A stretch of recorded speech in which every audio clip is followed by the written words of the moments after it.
True, but what is thermal expansion?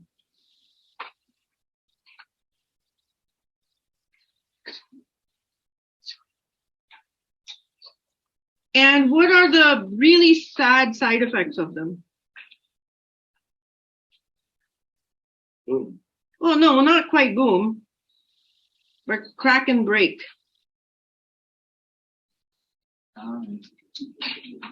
Yes. Not quite.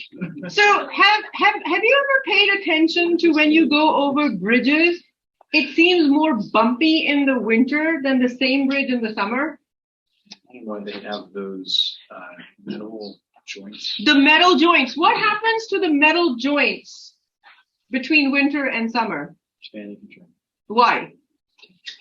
Because of temperature change, right? So if you were to build a bridge without those metal joists in the middle, what would happen to that bridge? Make sense?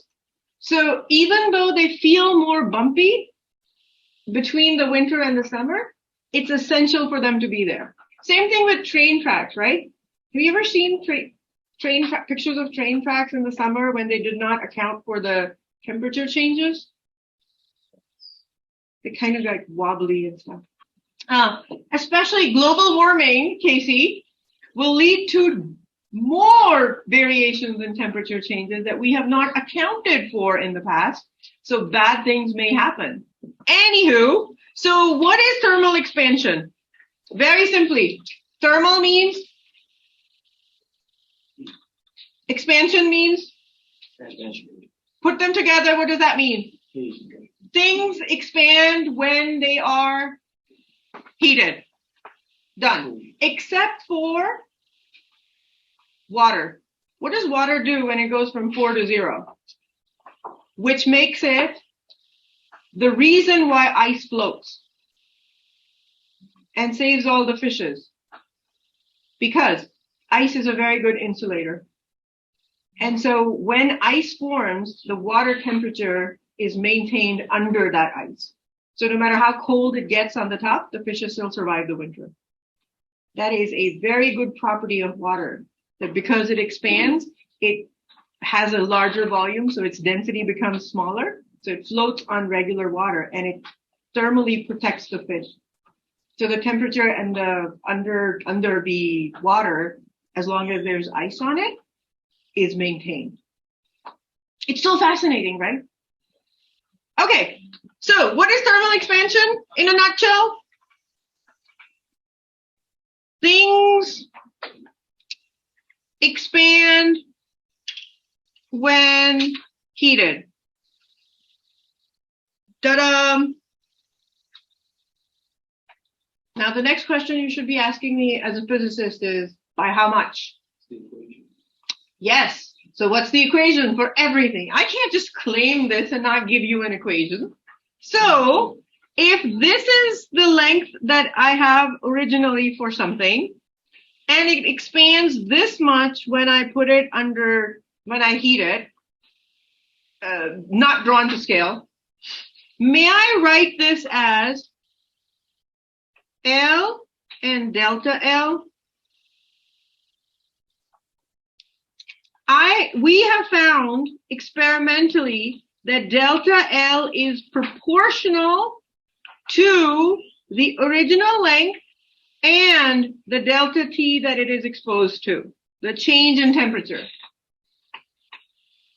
And that is a proportionality sign.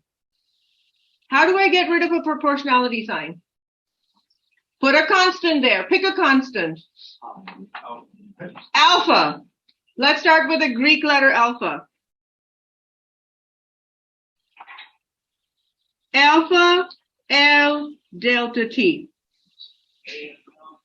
Where alpha is called the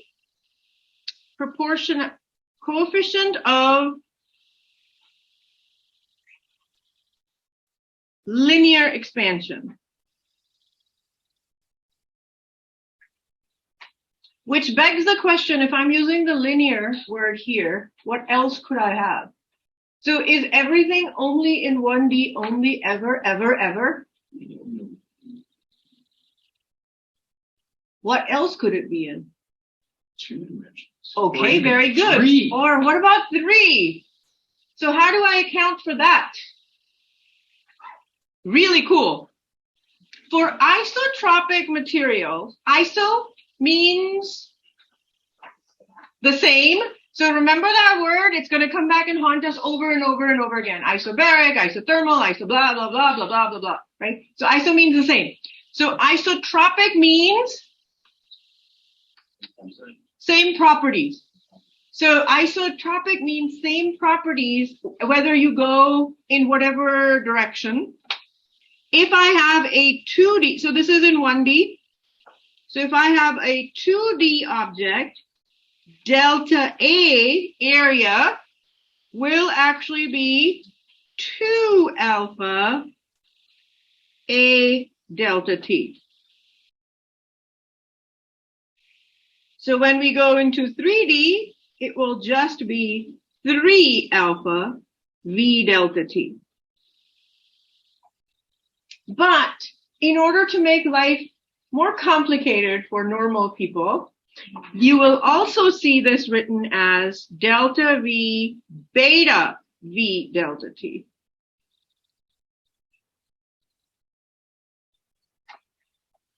But understand, beta is just 3 alpha. That's it. Like if you ever see it somewhere written, you'll know what that means. Okay, so now let's do an example. Okay, for steel alpha is 1.1 times 1. Estimate the total variation in length of 1 meter silver between cold winter night and hot summer day. Assume that the temperature difference between a cold winter night and hot summer day is around 55. Oh, assume that the temperature difference. So how will we do this? So what are we looking for? So it gives us a delta T. It gives us alpha. It gives us an L. We are looking for delta L. And the delta T it gives us is 45. Alpha it gives us is 1.1 times 10 to the minus 5, 1 over degree Celsius. And this gives us 1 kilometer, which has to be converted to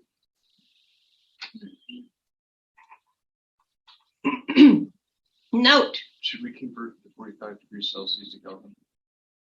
True, but look at what they give you for alpha. Look at the units. Yep, got it. What's the formula we're going to use? Oh, that's too simple. Why did I even write that?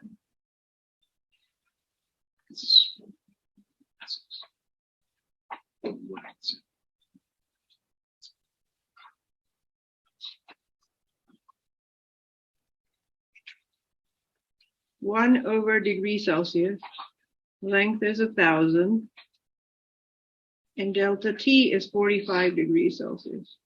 So degree Celsius and degree Celsius will go away. Somebody do the math.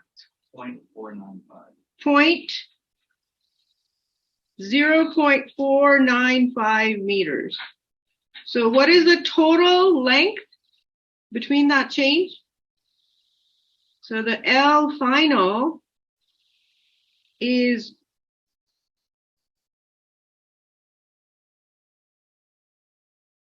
so imagine what 49 centimeters? That's a lot. That's half a meter. Hey, big.